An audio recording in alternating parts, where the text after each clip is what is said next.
بسم اللہ۔ اسلامی تاریخ 16 جمادی الاولیٰ، غزوہ احد میں مسلمانوں کی آزمائش۔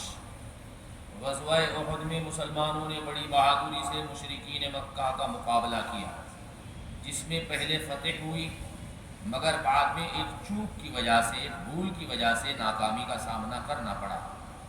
جنگ شروع ہونے سے پہلے رسول اللہ صلی اللہ علیہ وسلم نے 50 تیر اندازوں کی ایک جماعت پہاڑ کی گھاٹی پر، جہاں سے دشمنوں کے حملہ آور ہونے کا خطرہ تھا، مقرر کر دیا اور یہ تاکید فرمائی کہ جنگ میں فتح ہو یا شکست، تم اپنی جگہ سے ہرگز نہ ہٹنا۔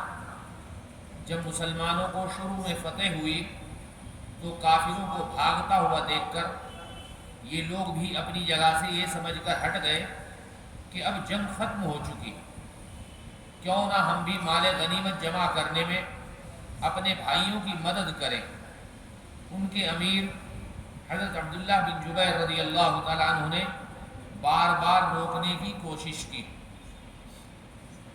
لیکن فتح کی خوشی میں بات نہ سنی اور پہاڑ سے نیچے اتر آئے۔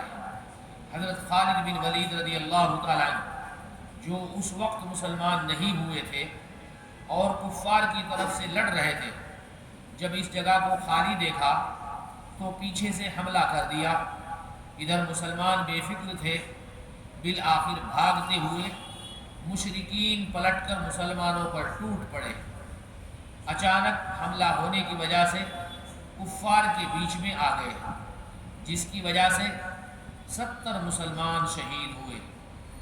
آپ صلی اللہ علیہ وسلم کا سر مبارک زخمی اور ایک مبارک دانت بھی شہید ہو گیا۔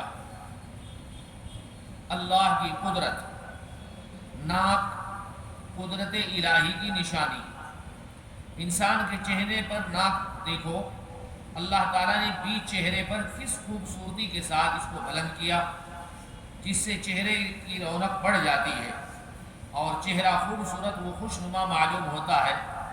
پھر اس میں اللہ تعالیٰ نے 2 نتنے بنائے، ان میں قوت حاسہ اور شامہ، محسوس کرنے اور سونگھنے کی طاقت رکھ دی، جس سے ناک کھانے پینے کی چیزوں کی بو سونگھ کر فوراً کیفیت کا پتہ لگا دیتی ہے۔ یہی ناک تازہ ہوا کو بھی سونگھتی ہے، جو دل کی غذا ہے، جسے اندرون کی حرارت برقرار رہتی ہے۔ غور تو کرو، یہ سارا نظام کس نے بنایا ہے؟ یقیناً اللہ نے۔ ایک فرض کے بارے میں، شوہر پر بیوی کا خرچ۔ رسول اللہ صلی اللہ علیہ وسلم نے فرمایا، تم پر واجب ہے کہ تم عورتوں کے لیے قاعدے کے موافق روزی اور کپڑے کا انتظام کرو۔ شوہر پر واجب ہے کہ وہ بیوی کے لیے اپنی حیثیت کے مطابق روٹی اور کپڑے کا انتظام کرے۔ ایک سنت کے بارے میں، سواری پر سوار ہونے کے بعد کی دعا۔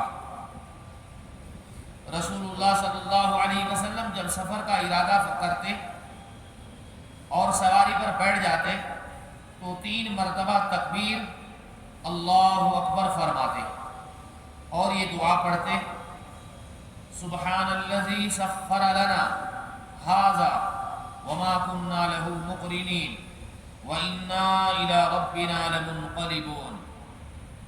ایک اہم عمل کی فضیلت، اللہ کے لیے محبت کا بدلہ۔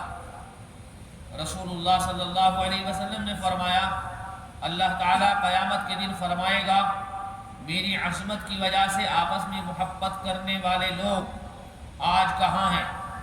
میں آج ان کو اپنے سائے میں جگہ دوں گا، جبکہ میرے سائے کے علاوہ کوئی سایہ نہ ہوگا۔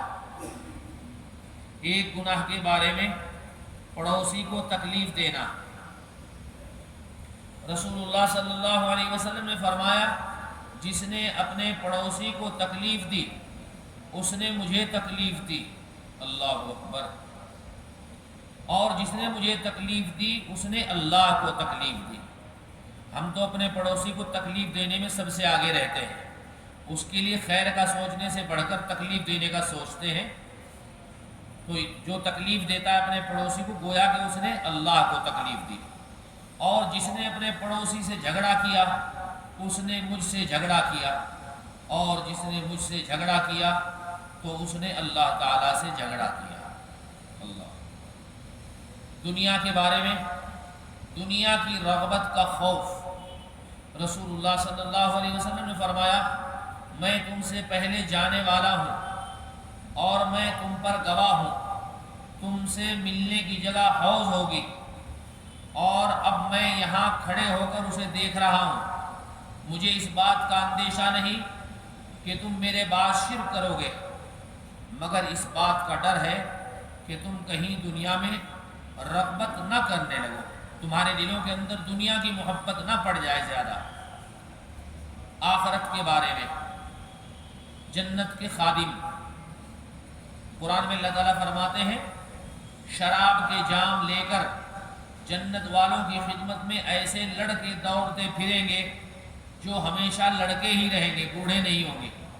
وہ اس قدر حسین اور خوبصورت ہیں کہ جب تم انہیں دیکھو گے تو ایسا محسوس ہوگا کہ وہ بکھرے ہوئے موتی ہیں۔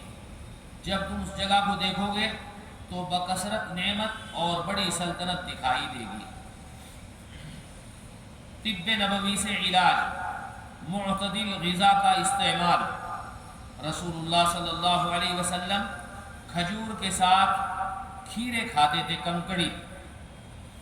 محدثین کرام فرماتے ہیں کہ کھجور چونکہ گرم ہوتی ہے اس لیے آپ صلی اللہ علیہ وسلم اس کے ساتھ ٹھنڈی چیز کھیرا، یعنی اس کو ککڑی کہتے، استعمال فرماتے تھے تاکہ دونوں مل کر معتدل ہو جائیں۔